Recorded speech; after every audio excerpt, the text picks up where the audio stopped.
ठीक, supreme court के फैसले पे कबूल साहब मैं बात करती हूँ, लेकिन पहले जो ये आपका जो मुखबर है ना, आप इसकी इंक्वायरी करवाएं कि लगता है ये आपको गलत खबरें ला के दे रहा है। याद है पिछले मेरे शो में आपने कहा कि ये जो मखसूस नशिस्तों का फैसला है ये 5-8 से आएगा और ये फैसला हमारे हक में आएगा।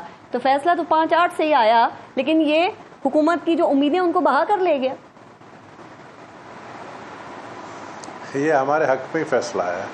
सबसे पहले तो मैं इनको मुबारकबाद देता हूँ कि ये सुन्नी इत्तेहाद कौंसिल से पीटीआई बन गए, और मैं साथ साथ ये भी कहूँगा कि इतने दिन ये अलील रहे, दोबारा फैज़याब हो गए। इस बात की भी मुबारक हो उनको।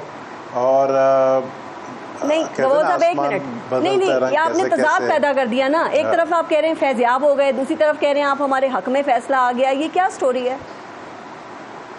मैं आगे आ रहा हूँ ना उस पर। प्लीज आप जितना, अब पीटीआई सबसे बड़ी पार्टी जमात उभर के आई है, तो जाहिर है आपने ज़्यादा टाइम उनको भी दिया है। टाइम आपका मुझे नहीं देंगे, हम छोटे पार्टी बन गए। तो मैं समझता हूँ कि देखें, कौमी मफाद में ज़रूरत पड़ेगी। जी आप हमारे भाइयों, कौमी मफाद में जब फैसले होंगे, कौमी मफाद में जब बिल पास करने पड़ेंगे, तो मुझे पूरे यकीन है ये हमारे साथ देंगे बिल पास करवाने में। क्योंकि जो 2/3 मेजॉरिटी की आप बात कर रहे हैं कि 2/3 मेजॉरिटी अब नहीं रही है हुकूमत के पास, तो जब ज़रूरत पड़ेगी 2/3 मेजॉरिटी की, तो आप देख लेना ये हमें साथ देंगे, हमें सपोर्ट करेंगे, क्योंकि कौमी मफाद में वो बिल पास होगा, जो भी बिल पास होंगे। तो हमें कोई, मैं समझता हूँ कि देखिए, हम गवर्नमेंट नहीं है, हम गवर्नमेंट को चला रहे हैं, दिक्का दे रहे हैं।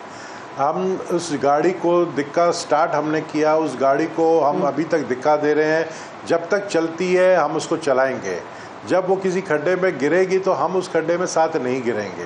बात यह है कि हम हुकूमत में इसलिए शामिल है, हुकूमत की बेहतरी के लिए, ताकि हुकूमत कुछ ऐसा काके जिसके लिए जो आवाम जो एक्सपेक्ट कर रही है। अब ऐसे हालात में अगर इनको पीटीआई को सीटें मिल गई हैं, बहुत अच्छी बात है, होना चाहिए सबके लिए।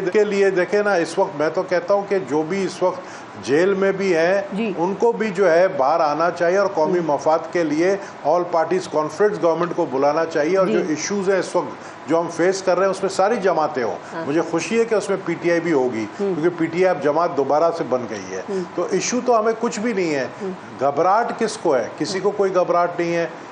मैं आपने तो कहा इशू नहीं है, घबराहट नहीं कबूल। एक मिनट, ये बताइए कि आप इसी किस्म के फैसले की वैसे उम्मीद कर रहे थे या उम्मीद नहीं कर रहे थे? चूंकि जो नून लीग है ना, या उसकी तरह आप भी यही समझते हैं कि फैसले में तजावुज किया गया है, आइन को रीराइट किया गया है, पीटीआई को वो कुछ दिया गया, वो रिलीफ मिला जो उन्होंने मांगा ही नहीं था?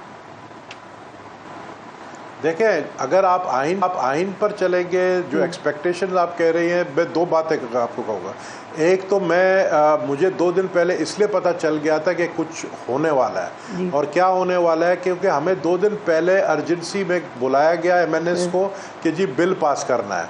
और बिल जो है हमने पास, आपको पता है, जल्दबाजी में जो है बिल पास करना है, क्योंकि पता चल गया था गवर्नमेंट को कि ऐसा कुछ एक वर्डिक्ट आने वाला है, तो इसलिए जल्दबाजी पास किया। तो ये बातें हमें पता चल गई थी कि कुछ ना कुछ तो होने वाला है।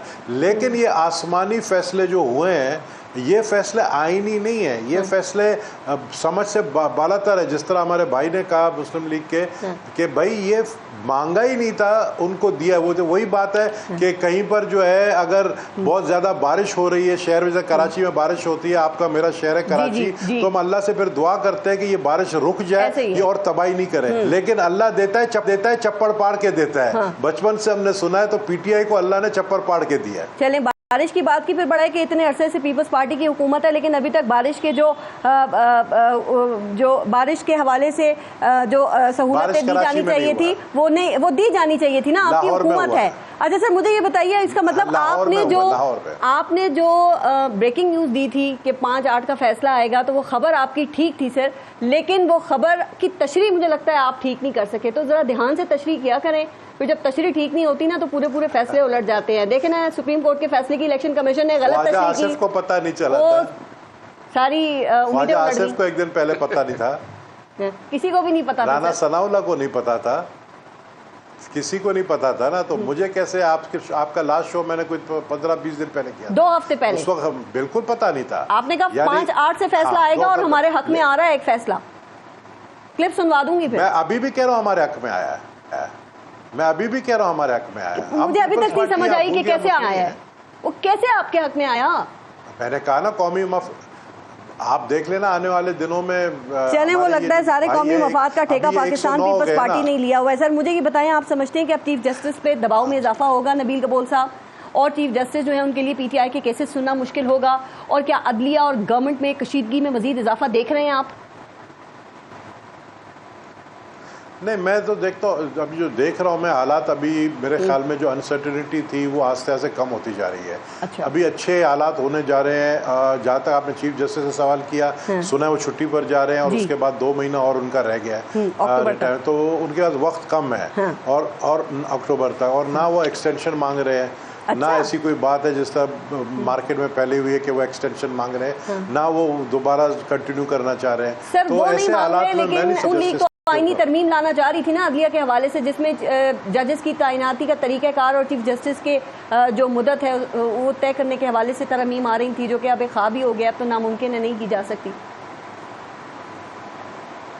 मुझे इसके बारे में इल्म नहीं है कि वो लाना चाहते नहीं चाहते, लेकिन आपने चीफ जस्टिस के बारे में पर्टिकुलर पूछा, तो चीफ जस्टिस साहब को मेरे ख्याल में कोई इशू नहीं है। वो वैसे कुछ दिनों के लिए आराम पे जा रहे हैं और उसके बाद आके हार्डली कुछ दिन और कोर्ट में बैठेंगे, तो केसेस भी वो सुनेंगे। जहाँ तक और दूसरे केसेस, साइफर केस बहुत इंपॉर्टेंट है, अभी आते हैं, इसके बाद जरा केसेस के ऊपर आते हैं। अदलिया की असल कशीदगी तो कहा जाता है, आपको पता है ना, कहीं और है, तो कबूल साहब वो जो कहीं और है वो इस फैसले को कैसे देख रहे होंगे? मैं नहीं समझता हूँ कि हमारी अदलिया प्रेशराइज्ड है। मैं नहीं समझता हूँ कि हमारी अदलिया जो है, और इस वक्त इन हालात में जो है जो फैसले वो कर रही है, बहुत देखे ना, ये जो फैसला आया है पीटीआई के हक में आया है, 2 दिन बैठ के सारे जितने भी जजेस थे आपस में मशवरा करके उन्होंने फैसला किया है। तो मैं नहीं समझता हूँ कि हमारे इदारों को बदनाम करने के लिए कहा जाता है कि जी वो अपना प्रेशराइज करते हैं, वो भी अदलिया को, तो मुझे ऐसा कुछ नज़र नहीं आया।